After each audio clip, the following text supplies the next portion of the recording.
Onion குட்டியாக சாப் பண்ணி அதை நல்லா ஃப்ரை பண்ணி எடுத்துக்கலாம். பட்டை, கிராம்பு, ஏலக்காய் 3 போட்டு நல்லா ஃப்ரை பண்ணிவிட்டு கூடவே வத்தல் கொஞ்சம் நல்லா ஃப்ரை பண்ணிவிட்டு சோம்பு கூடவே வந்து ஜீரகம் கொஞ்சம் பெப்பர் எல்லாத்தையும் போட்டு நல்லா ஃப்ரை பண்ணிக்கலாம். எல்லாம் நல்லா இதாகிட்டு எல்லாம் நல்லா ஃப்ரை ஆகிடுச்சு. கொஞ்சம் ஆறட்டும், அதுக்கப்புறம் மிக்ஸி ஜாரில் போட்டு அரைச்சிக்கலாம்.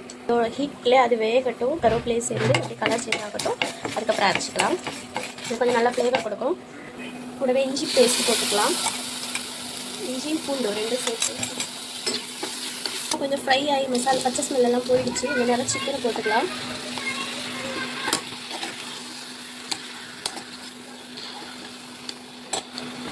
கூடவே மஞ்சள் பொடி போட்டுக்கலாம். போட்டு நல்லா மிக்ஸ் பண்ணிக்கலாம். இந்த கால் நான் இது வரைக்கும் போட்டதில்லை குழம்புல. சரி இந்த வாட்டி போட்டு பார்க்கலாம். நிறைய வீடியோஸில் பார்த்துருக்கேன், போட்டிருக்காங்க. அதை பார்த்தா சரி நானும் போட்டேன். நான் சாப்பிட மாட்டேன், இருந்தாலும் போட்டிருக்கேன். எங்கள் அப்பா சாப்பிடுவாங்க. கூடவே உப்பும் போட்டுக்கலாம். அப்போ மசாலா சிக்கனில் உப்பு பிடிக்கும். அப்படியே இருந்து ஒரு 5 நிமிஷம் வேகட்டும், இல்லை தண்ணி எல்லாம் இறங்கட்டும். அதுக்குள்ளே நம்ம மசாலா வறுத்து வச்சுருக்க மசாலாலாம் அரைச்சிடலாம்.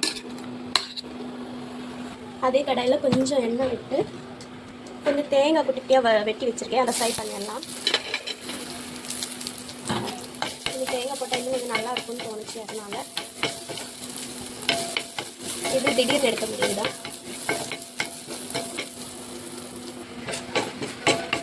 தேங்காய் வந்து கொஞ்சம் கலர் சேஞ்ச் ஆகிடுச்சு. இந்த நேரம் எடுத்துடலாம். ரொம்ப வேண்டாம், இருக்கட்டும். இந்த 2 மிளகுமே வத்தலுமே கொஞ்சம் ஃப்ரை ஆகாத மாதிரி இருந்துச்சு, அதான் தூக்கி இதிலே போட்டுக்கிட்டேன். இதிலே போட்டு கொஞ்சம் ஃப்ரை பண்ணி எடுத்தாச்சு. இனி எல்லா மசாலாவும் அரைச்சிடலாம்.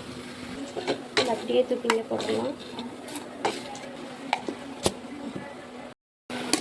கொஞ்சம் மிக்ஸ் பண்ணி விட்டுட்டு கூடவே இதில் வந்து தக்காளி ஆட் பண்ணிக்கலாம்.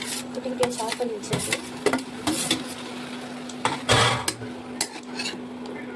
இதுவும் அப்படியே இருந்து வேகட்டும். நான் எப்போவும் இப்படி பண்ண மாட்டேன், இந்த வாட்டி இந்த மாதிரி ட்ரை பண்ணலாமே அப்படின்னு சொல்லிட்டு தான் பண்ணேன். பார்ப்போம் எப்படி டேஸ்ட் எப்படி வருதுன்னு தெரில. இதுவும் ஒரு வீடியோ பார்த்து தான் பண்ணேன்.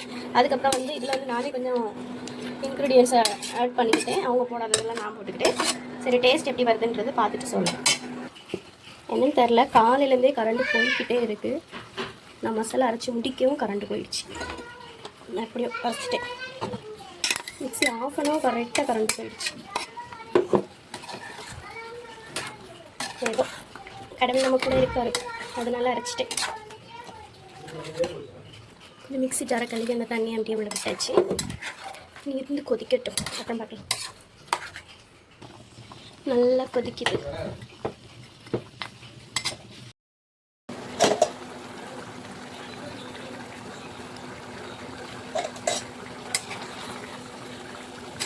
நல்ல மணமாக இருக்குது. கொத்தமல்லி தூவிட்டு அப்படியே ஸ்டவ் ஆஃப் பண்ணிடலாம்.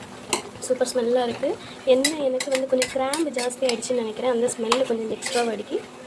அவ்வளோதான். எல்லாமே டேஸ்ட் வைஸ் சூப்பர்.